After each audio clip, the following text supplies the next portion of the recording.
Bom, pessoal, bom dia, boa tarde, boa noite, né? Quem esteja nos assistindo. A gente está iniciando aqui uma roda de conversa com profissionais que estão atuando na linha de frente do Covid-19. Eu achei um momento oportuno para a gente conseguir dialogar um pouquinho sobre o tema que nós vamos discutir hoje. Na verdade, seria como a fisioterapia pode contribuir para o enfrentamento da Covid-19. Né? Então, para isso, nós temos dois representantes da fisioterapia, que, na verdade, são egressos da Universidade Federal do Ceará, no qual eu tive o prazer enorme ou de orientar, ou de ser professor, que são a Cristiane Martins e o Pedro Almir. Eu gostaria, inicialmente, novamente, de agradecer a presença de vocês. O Pedro está chegando agora, se não me engano, do plantão. Então, eu gostaria que vocês se apresentassem um pouquinho rapidamente sobre um currículo, né? Um mini currículo aí que vocês atuaram, só para que quem está assistindo possa saber, conhecer vocês melhor. Vamos começar com as damas. Obrigada. Boa noite, gente. Meu nome é Cristiane, como o professor já me apresentou. Sou fisioterapeuta formada pela UFC. Tive a trajetória também de passar como preceptora na Liga de Fisioterapia Cardiovascular e no Inova Físio. E hoje eu faço parte, ex-egressa da residência multiprofissional em diabetes, e eu faço parte do time que está na linha de frente no combate contra o Covid no Leonardo da Vinci. Boa noite, bom dia, boa tarde, né? Não sei. Eu sou Pedro Almir, eu também sou fisioterapeuta formado pela UFC e compus o grupo do Inova Físio também, com a Cris, com o Tati Matsu. E hoje eu sou residente do segundo ano de terapia intensiva no Hospital das Clínicas. Também estou compondo o time do Hospital Leonardo da Vinci. E também estou agora na unidade de Covid do Hospital das Clínicas. Gente, a primeira pergunta que eu queria saber de vocês, já acredito que talvez quem for assistir a live, né? Porque não é uma live, ela não é em tempo real, mas eu queria saber de vocês qual é a experiência que vocês. O que é que vocês estão achando dessa experiência, pelo fato de ser algo, primeiro, novo, né? Para o mundo inteiro, e essa experiência de estar no momento de uma pandemia e, de repente, vocês serem chamados para uma situação realmente emergencial e que, na verdade, vocês não tiveram uma experiência prática para enfrentar uma situação como essa, né?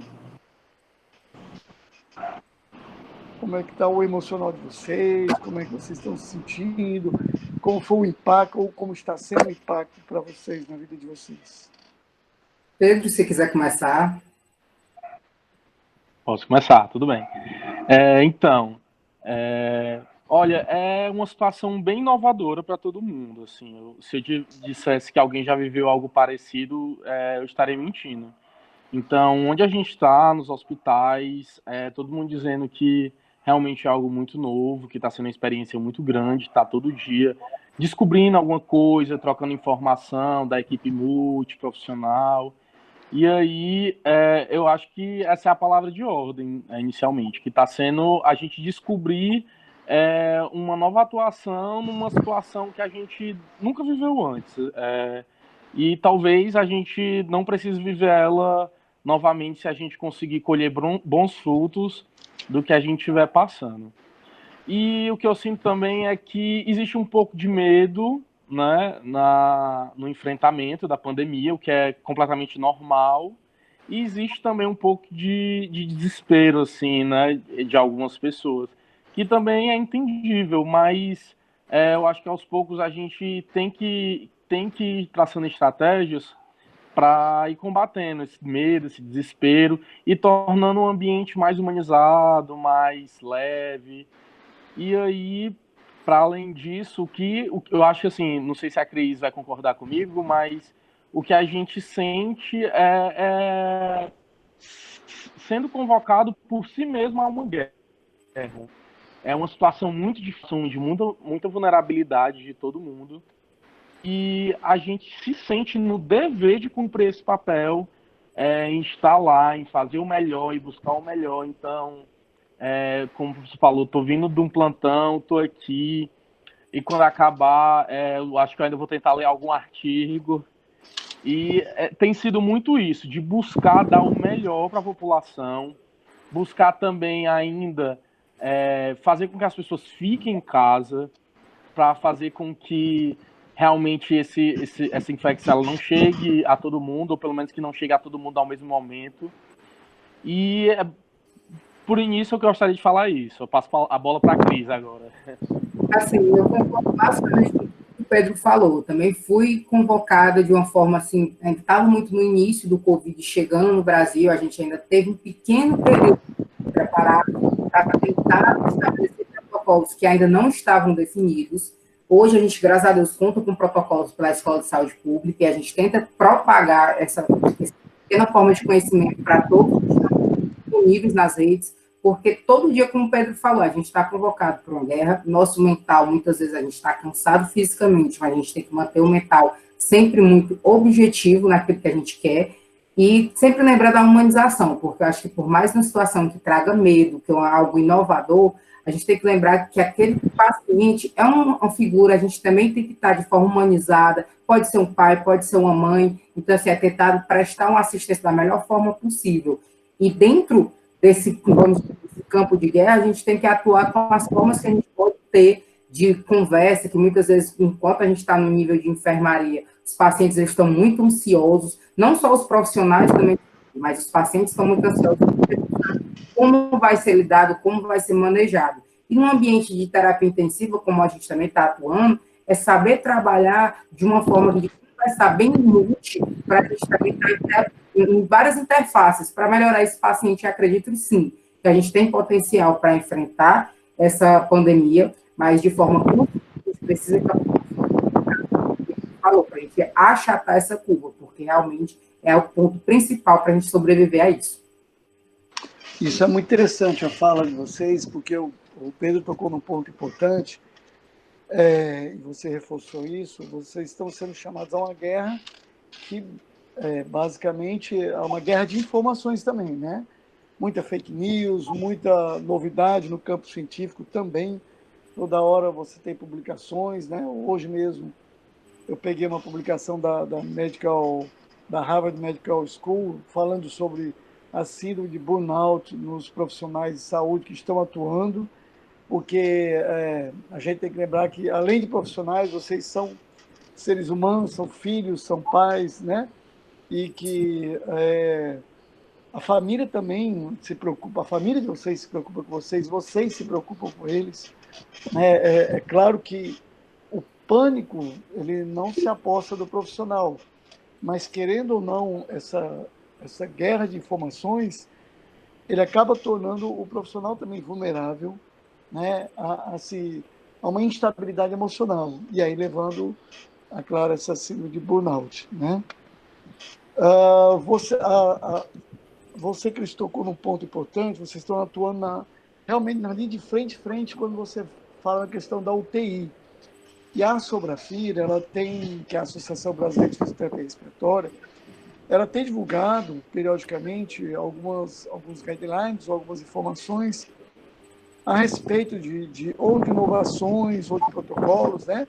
Dentre eles as tendas, né? Aquela tenda que um grupo de fisioterapeutas, se eu não me engano, do Amazonas, que divulgou nas redes sociais, né? E aí a Sobrafir, ela tomou nota dizendo que aquela tenda, embora seja uma solução tecnológica inovadora, era interessante.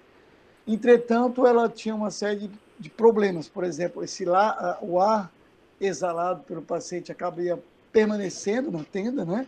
O que era uma VNI, né? E a ventilação não invasiva, pelo que a gente tem observado, não é uma opção interessante, né? pelo que a gente tem, o que eu tenho lido nos protocolos, é que se o paciente ele já atinge uma saturação de O2 abaixo de 92, 90, 92, ele já acaba sendo indicativo de ventilação mecânica, não é isso? Então, o protocolo, qual é a diferença do protocolo que está sendo feito em relação a SARS, né? A SARS tradicional, que seria uma hipercapnia permissiva, seria uma PIP relativamente alta, para manter uma PO2 acima de 80, né? O protocolo ele acaba sendo semelhante ou ele está muito diferenciado da SARS, que a gente, em termos de protocolo de UTI, a gente observa?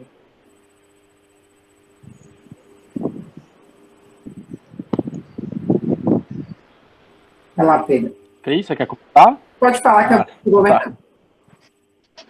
Tá certo. Então, o protocolo ele não está tão distinto, tá? Muita coisa a gente ainda está se embasando muito em relação à apresentação clássica da SARA, né? Hoje a gente sabe que, embora a gente fale em uma apresentação clássica da SARA, muito tem se caracterizado em relação à SARA extrapulmonar e à SARA pulmonar, e as abordagens são diferenciadas, mas a gente ainda se pauta muito por esses estudos, ainda se embasa muito por esses estudos, porque é uma apresentação um pouco semelhante. Entretanto, a SARS-CoV-2 ela tem um quê muito dela, que é um déficit de perfusão muito grande, certo? Devido à ausência da vasoconstricção hipóxica, né? Que é o normal do pulmão, é que quando falte ar, ele faça com que o vaso ao lado desse alvéolo ele constrinja e assim mantenha uma boa VQ, uma boa relação ventilação-perfusão. Entretanto, parece, né, os estudos sugerem que a proteína spike do vírus do COVID, ele tem uma atuação no sistema renina-angiotensina e faz com que essa vasoconstricção ela não aconteça. Então, na verdade, a gente tem um problema que ele é muito mais perfusão pulmonar, um problema de resistência vascular pulmonar, e aí isso que altera o déficit de troca gasosa. Mas também entendendo que ainda há um quê de inflamação no pulmão, de espessamento da barreira de troca alveolar, um pouco de dano também alveolar, né, dos pneumócitos 2, mas que ainda é muito novo para a gente confirmar se é exatamente esse o mecanismo. E aí, sobre os protocolos, a gente tem se embasado muito com o que a Sobrafi faz lá no Da Vinci, né? A nossa equipe, ela realmente é muito centrada e muito pautada. Também pelos protocolos da CESA, certo?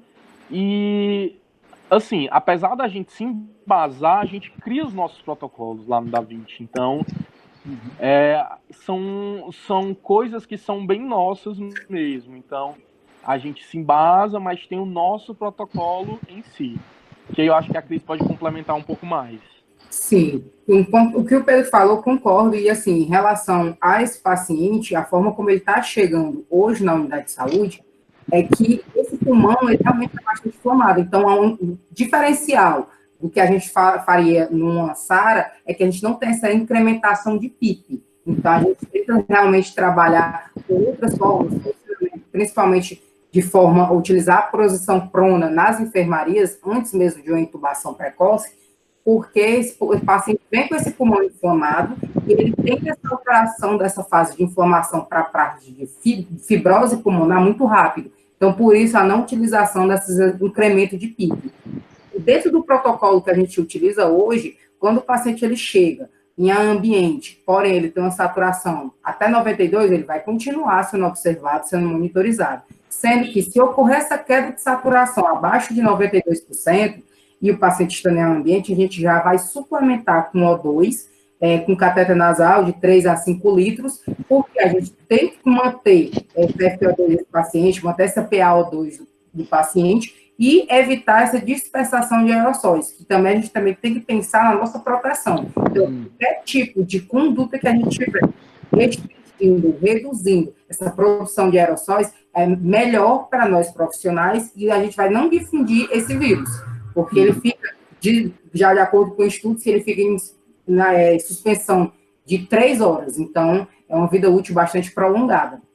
A partir desse momento que o paciente está nesse catéter nasal, a gente vai fazer a avaliação mesmo que a gente sempre faz, a gente vai ver frequência respiratória, frequência cardíaca, PA, vamos ver se esse paciente está confortável ou não, se ele tem a presença de alguma musculatura acessória, de espiné, e a gente, se possível, solicita uma gasometria para a gente estar avaliando esse padrão desse paciente.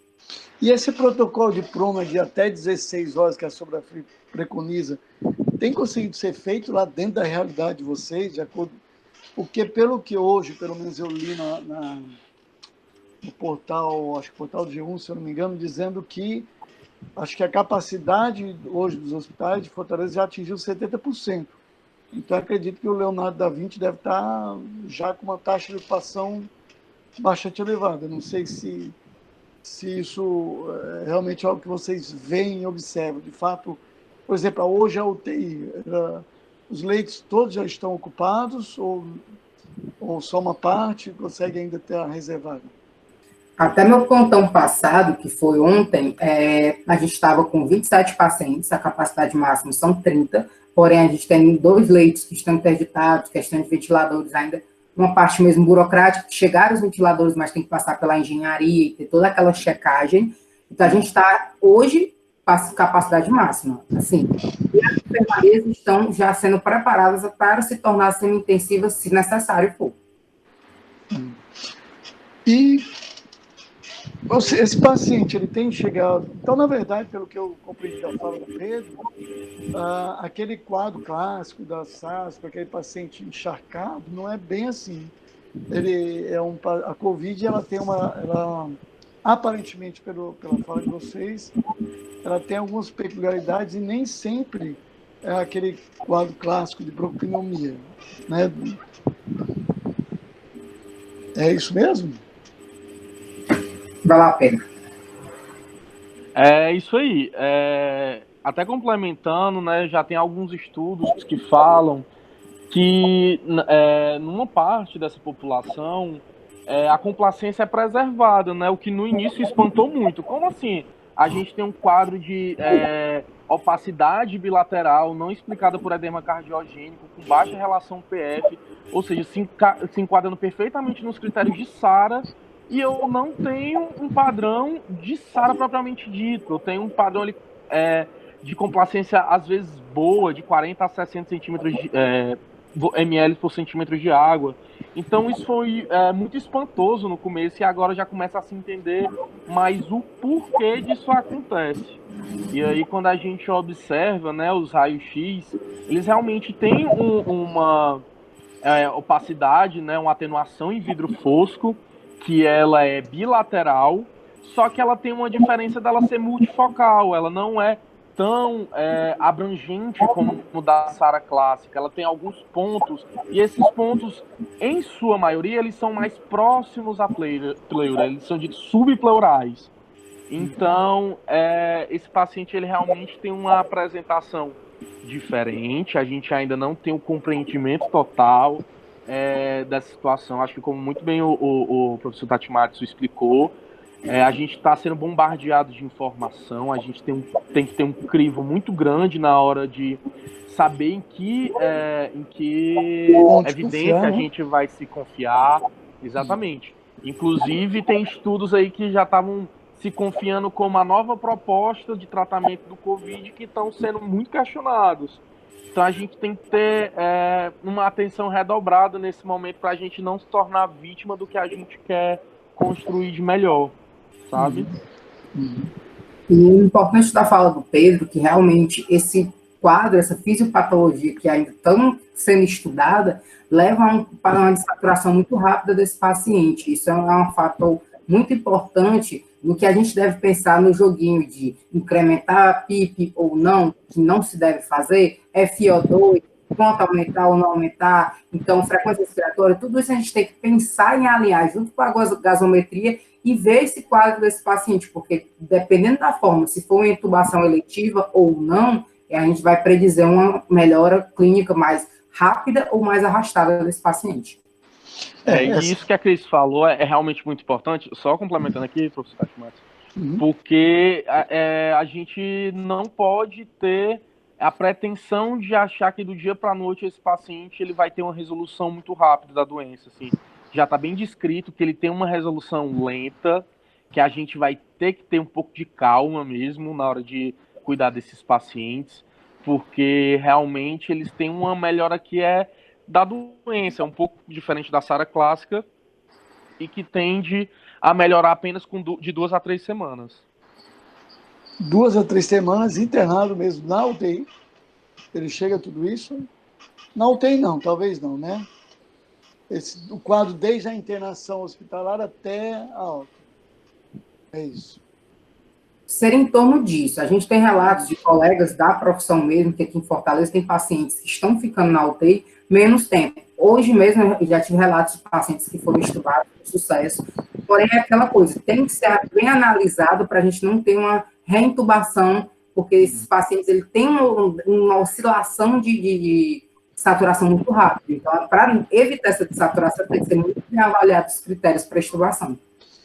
E é muito interessante que eu tenho alguns relatos de que a taxa de letalidade do Ceará, embora o caso a gente já chegou a 2.000, né, hoje pelo menos, o dado oficial é esse, 2.000 casos, mas a taxa de letalidade do Ceará é relativamente baixa. Então isso é muito importante. Quando você toca no assunto, Cris, do protocolo, como é feito, existe há tempo, né, na verdade, de se discutir com a equipe a mudança desses parâmetros, porque assim, uma das coisas que eu mais sinto falta quando eu trabalhava em UTI, trabalhei quase 9 anos na UTI do HGF, é essa horizontalidade das relações, né? A equipe ela é muito horizontal. Você, embora um médico, ele é teoricamente o chefe da equipe, a troca é muito bacana isso, né? Você, o HGF, por exemplo, lá no HGF, o médico jamais estubava sem antes negociar com a equipe, principalmente com o fisioterapeuta de plantão, e a gente saber se de fato a gente teria condições de fazer os cálculos e tudo mais. A primeira pergunta é essa, né? Primeiro, há tempo de haver essa discussão devido à demanda, e segundo, se há essa horizontalidade, essa troca entre os demais profissionais.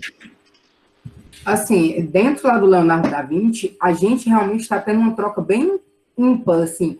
A parte multiprofissional ficou bem aflorada, porque hoje, por exemplo, quando eu tive a minha experiência no time de intubação, que a gente tinha um time, o médico, antes mesmo o médico do TRR, ele conversava com o fisioterapeuta que estava de plantão, conversava com o enfermeiro para ver se todas as drogas tinham sido realmente dadas e estava tudo ok, para poder realmente ver a melhor forma. Então, ele sim, estudado esse paciente de uma forma multiprofissional para ver todas as opiniões necessárias, desde quem prescreve até quem vai realizar essa infusão da medicação, quem vai estar mudando os parâmetros ventilatórios. Então, tanto na enfermaria quanto na UTI, sim, está tendo, por mais que tenham bastante pacientes, está tendo essa troca.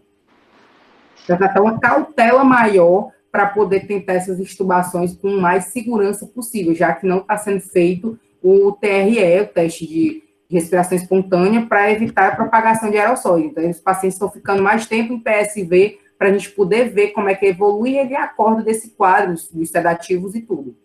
Uhum. É isso aí. E, assim, para além disso, tem alguns dias que a gente consegue realizar na UTI lá do Da Vinci uma visita com o chefe da equipe médica, e aí é bem rico, ele consegue pontuar muita coisa, dar espaço para a gente dialogar. E também pelo fato do risco de contaminação, algumas vezes na enfermaria também se chega a passar a visita junto. Então, assim, Os profissionais, eles saem para visitar os pacientes e aí algumas vezes o fisioterapeuta que avalia, algumas vezes é o médico, algumas vezes é a enfermeira, e avalia ele de forma globalmente, com os outros profissionais um pouco mais distantes, exatamente pelo risco de contaminação, assim, fazer com que a carga viral que a gente entre em contato seja mais amena para preservar também nossa saúde. Eu acho que isso está dando um contexto completamente diferente que a gente não viu de outras formas no nosso dia a dia. Primeiro, porque é um paciente potencialmente grave, é um paciente assim que ele tem um risco muito grande. E segundo, porque todo mundo tem que se proteger. Então, assim, a forma que a gente tem é também de dividir essa carga viral. Então, assim, está sendo uma experiência bem diferenciada e eu espero, assim, que, para além de tudo que já sai na mídia, que o que fique para a gente é muito conhecimento e muito crescimento profissional. Porque é isso que eu vejo após o horizonte quando eu me deparo com essas situações. É muito crescimento para fisioterapia, para a equipe multiprofissional, e eu acho que esse Covid ele vai nos deixar marcas que serão difíceis de se apagar. Eu acho que a fisioterapia, o Covid, ele é um divisor de águas para a fisioterapia, principalmente a fisioterapia respiratória, né? Porque mais do que nunca se precisou da fisioterapia no ambiente hospitalar e principalmente UTI, né? Então isso vai ficar cada vez mais evidente, né? E eu acho, para além disso, eu acho que as outras profissões irão ter um outro olhar da fisioterapia também, né? Creio eu e espero que e com isso o poder público também ele incentive mais concursos, mais capacitações, né? Realmente um novo olhar para a fisioterapia e as demandas que a profissão apresenta hoje, né? Os desafios que hoje nós temos. E o que é que mudou na rotina de vocês depois da Covid? Como é que está sendo essa rotina? Vamos lá, agora eu vou pedir a palavra. Vou lhe dizer que tudo. Eu saí de casa há mais ou menos 3 semanas atrás, 4, para uma conversa informal, para entender o que estava se acontecendo no panorama nacional e do Ceará. E dessa conversa, minha vida mudou. Porque eu estou isolada em casa, porque por mais que a gente entre em contato com esse paciente, todo paramentado, com os EPIs, a gente também tem que estar com a cabeça de que a gente pode ser e está no quadro assintomático. Então, por isso, a importância da gente se manter isolado, por proteção pessoal e principalmente para outras pessoas, para não ter a difusão da doença, e principalmente dos meus pais. Então, eu estou isolada, praticamente eu vivo em 2 cômodos, recebo a comida de forma diferenciada, e quando eu saio, o álcool em gel para sempre utilizando hoje máscara de pano, com a sua lavagem, troca, procurando não tocar em rosto, tocar em mucosas, justamente para evitar. A gente sabe que é um vírus que fica no ar, é um vírus que tem tem um momento prolongado de ficar em superfícies, então é diferente do papel, da madeira. Então, a nossa rotina mudou muito, porque é desde como entrar em casa, como vai sair, como condicionar os sapatos que a gente utiliza nas unidades, o que utilizar de limpeza e higiene, a forma como a gente tem que tomar banho, que a gente toma banho antes de entrar no hospital e depois que a gente sai, a forma de higienização das orelhas, de todas as partes que podem ter o mínimo contato possível, tem que ser lembrado de ser higienizado, tem que ser lembrado isso, assim, protocolado, não só para a gente, como a gente também está trabalhando uma cultura de ajuda do colega, ajuda mútua. Até mesmo no momento de paramentar, um olha para a paramentação do outro para ver se está todo mundo vestido de forma correta, para evitar realmente um mínimo de contaminação, porque a gente sabe que se um profissional da linha de frente se contamina, um profissional especializado, vai ficar uma lacuna onde vai ficar muito mais pesado para os restantes que vão ter que assumir ali. A gente precisa realmente ter esse É isso aí. Esse banho, eu soube que vocês tomam banho no hospital também quando sai, é isso mesmo? Tem que tomar. Isso. É rotina. Tem que tomar. Se alguém vier de outro hospital, imediatamente de outro hospital, você tem que tomar um banho antes de entrar no Da Vinci. E obrigatoriamente todo mundo que sai de lá tem que tomar um banho ao sair do hospital. Ah, mas eu posso trazer minhas coisas para tomar banho no hospital? Não. Ah, mas eu posso tomar banho em casa? Não. Toma outro banho em casa. Tem que tomar. E aí, só complementando o que a Cris falou, o que é que não mudou, hein?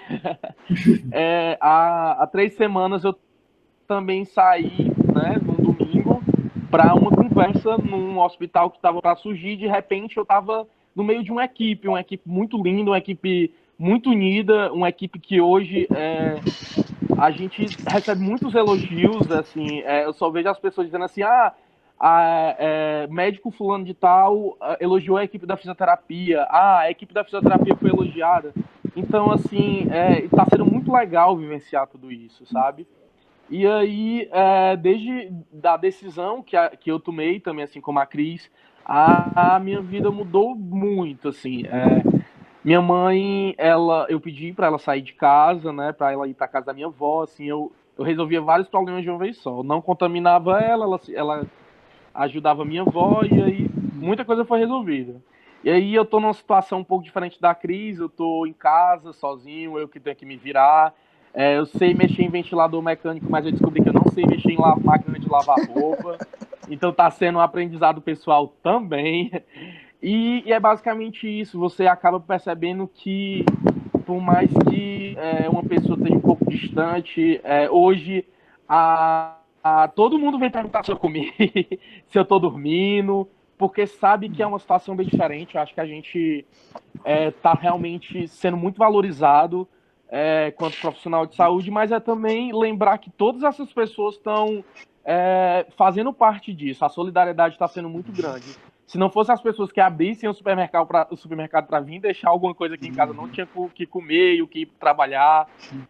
Enfim, todo o apoio que a sociedade tá se dando nesse momento difícil está sendo muito importante. Então, acho que a gente tem que pensar realmente que o todo vai fazer a diferença nesse momento.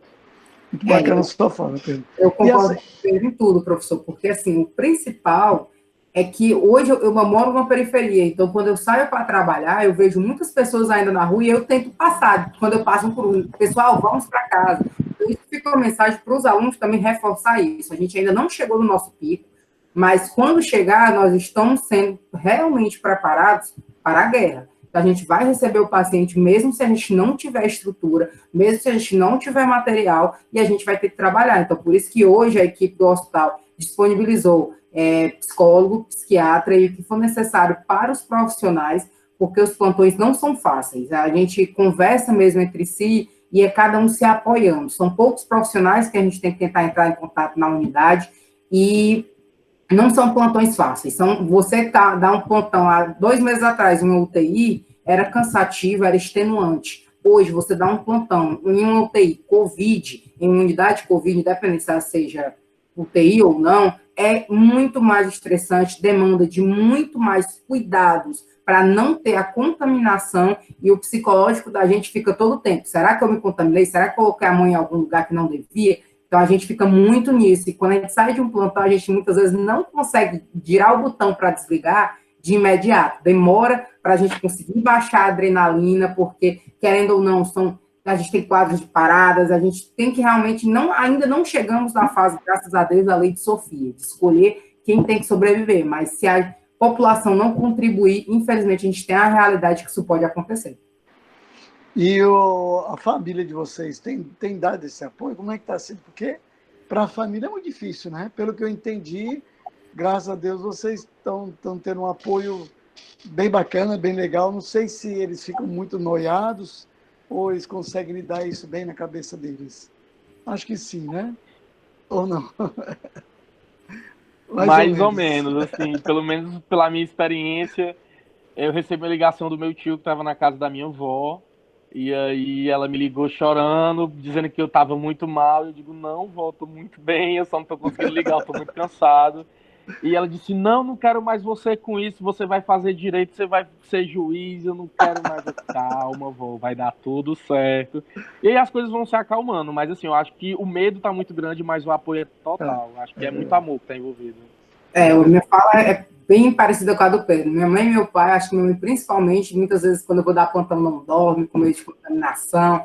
Assim, muitas vezes eu já peguei em choro, mas eu já conversei. Acho que foi uma decisão que eu e o Pedro tomamos de nos formarmos na área da saúde, e foi outra decisão de estar na linha de frente, porque se a gente não quisesse estar, a gente também tinha esse direito de não estar. Mas eu acho que como papel de cidadãos, a gente, e termos essa formação, querendo ou não, que é ímpar, é uma especialização que a gente tem a mais, um cuidado que a gente tem a mais, a gente torna, sim, obrigados a prestar esse dever com o Estado e com toda a população. E aí a gente tem que... Eu tenho muito apoio dos meus amigos, profissionais da área da saúde e tudo. Os meus pais ficam um pouco aquém, porque realmente são idosos, são do grupo de risco, eu tenho um cuidado redobrado e um medo muito grande de trazer contaminação para eles, por mais que eu esteja isolado.